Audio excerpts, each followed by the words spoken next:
Hello and a warm welcome to this week episode. I'm Dr. Ioana from Team for the Soul, and with part 3 on how to bring your thoughts into action without falling into the trap of needing to motivate yourself or strive so you can sustain your habits. And this is especially for you if you're a giver, if you love to give to others and you're so sensitive to other people's needs and you want to help others. And many times when that happens, we put our needs kind of at the end of the list, and our self-care or our vocation or dreams might be at the bottom, which means whenever things get chaotic and there's lots of things going on, either at work, at church, or in the family, then it is very easy to skip our habits. And then we start feeling bad, and then we get discouraged. So with any new change of season, maybe the fall is coming, or spring, or the beginning of the year, coming from refresh from vacation, let's say, or a weekend or retreat, we're having this energy and we want to change the habits or sustain the old ones. So this is part 3, how to do this.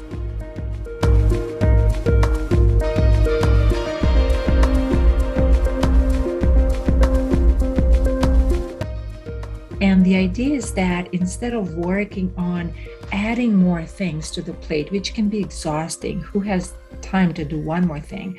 What we're doing, actually, we're removing blocks. We're removing some mindsets that sometimes can keep us locked into the cycle of trying to maintain habits and regenerate, and then to only fall off the horse, so to speak, right after. So part 1, we talked about the main mindset that can block us, which is this idea that we need to be motivated and energized in order to have sustainable habits. And I'm saying, no, we don't. We do that all the time. By now, I hope you have your list. If you haven't listened to part 1, go ahead and go right back, listen to that, and come back afterwards. In part 2, we've talked about this idea that we want to separate the deliberation process from the actual habit itself. Many times we spend so much energy deliberating. Should I do it now? Should I not? Maybe 90% of me wants to do it, but then when I get really tired, I don't feel like it, which means a part of me doesn't want to do it. And in the Effortless Will in Action course, I actually go through lots of options of deliberation. So how to come to some consensus internally, how to negotiate so we can be one. But I want you at least to realize this, that we do not need to deliberate ahead all the time. We just want to do it once and then move to the process of actually going from thought to action. And the third thing, and my favorite, we're going to talk about today is how to create a habit in a very unconventional way. And I've discovered this through my own process, and was also kind of like a light bulb moment when medical research showed that initially we thought we need to exercise for 30 minutes or 40 minutes, 3 to 5 times a week to really to get our heart beating fast at a certain level, improve our cardio and our muscles. And then research is showing, wait a minute, you can do it for 10 minutes a day, and it's working. And for me, that was a light bulb, because being my background, I'm a psychiatrist, so trying to help people change habits and behavior, it's complicated. It's not so easy like, oh yeah, I'm going to change and then I'm going to sustain it. No, there's so many more layers. I mean, there's books and books and books written about how to change habits. But my quick nugget in this, especially for givers, especially for people who are very busy trying to navigate work or home and family life and caring for others, is this process. I like to call it the drip hose method of renewal, or drip hose method also of changing habits. And what is it that I mean? Instead of focusing, we're going to separate the actual creating the habit from the actual substance, so to speak, of the habit. So let's say you want to exercise for 30 minutes, or you want to meditate or contemplate or be in silence for 30 minutes or pray. All right, let's say your goal is for 30 minutes. Most people, and what's nowadays online is, okay, you start the habit and you build a little bit, but in 21 days or 4 weeks, you want to keep your habit, and then you stick to the time and stick to the amount and the content all the time. Well, what happens when we have that busy day and we cannot do it, we are going to either push ourselves to get to the 30 minutes or we might skip it because there's this feeling, well, if I don't do it for 30 minutes, I don't feel good enough. So 5, 10 minutes is not good enough for me. And at some level, it is true. It doesn't feel as rewarding. Let's say I really feel good walking for 30 minutes. It's not going to feel as rewarding if I just do it for 5, 10 minutes. But we want to remember when we're building the habit, doesn't matter the amount of time because what we want to is the consistency of doing it every single day. So if you have that really busy day, go for just 5 minutes, but do it anyway. Our consciousness, the rise of our consciousness kind of lasts from the morning till night. Then we go to sleep. And then when we wake up a new day, we starting back up again with trying to reconnect with who we are, our motivation, our goals, our rhythm. So all we need is that commitment that day that we're going to do the habit. And it doesn't matter the length of it, as it's more important that that day we check that we did it.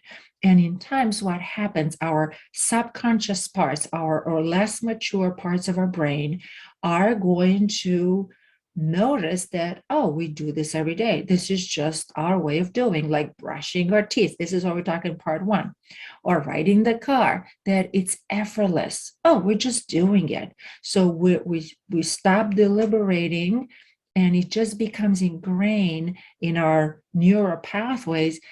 And also it's linked to our identity. I am that person that I'm doing this. I am that person that I exercise every day. I am that person that I spend time in prayer. I am that person that meditates every day or contemplates every day, whatever, or do Pilates or whatever you do to regenerate. Or I am that person that I move forward with my dreams.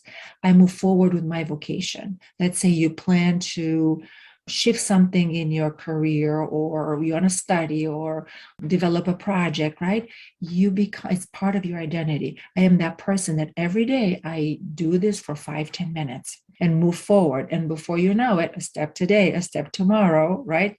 Going back to that saying, every long journey starts with one step. And it's the consistency that in time is going to really make an impact. So in a nutshell, to summarize, this drip hose method really comes from gardening. I love gardening. And we can definitely water. My husband, Sebastian, you might have met him or not.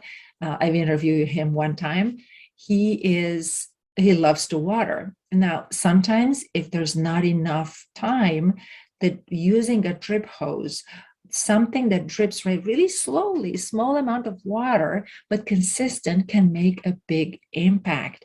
And that's what's available to you. No one's saying, okay, if you don't exercise for an hour, go ahead and exercise for an hour if you have time. But if you don't, still do it for 5, 10 minutes. Small steps, small, that you cannot fail.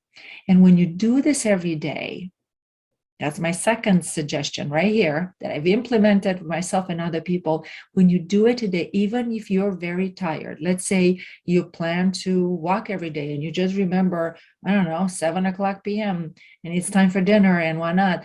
After you're done, just do a short walk. Even if it's just around your room and apartment, or if it's safe, obviously go outside and take a walk. So do it anyway, even if it's just small, because then it becomes part of your identity.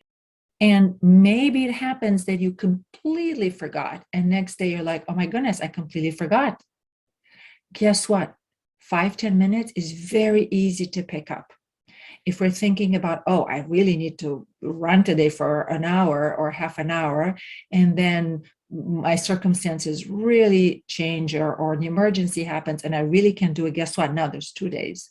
Versus if I can commit just for 5, 10 minutes, I remember I can do 5, 10 minutes. So I encourage you to do that.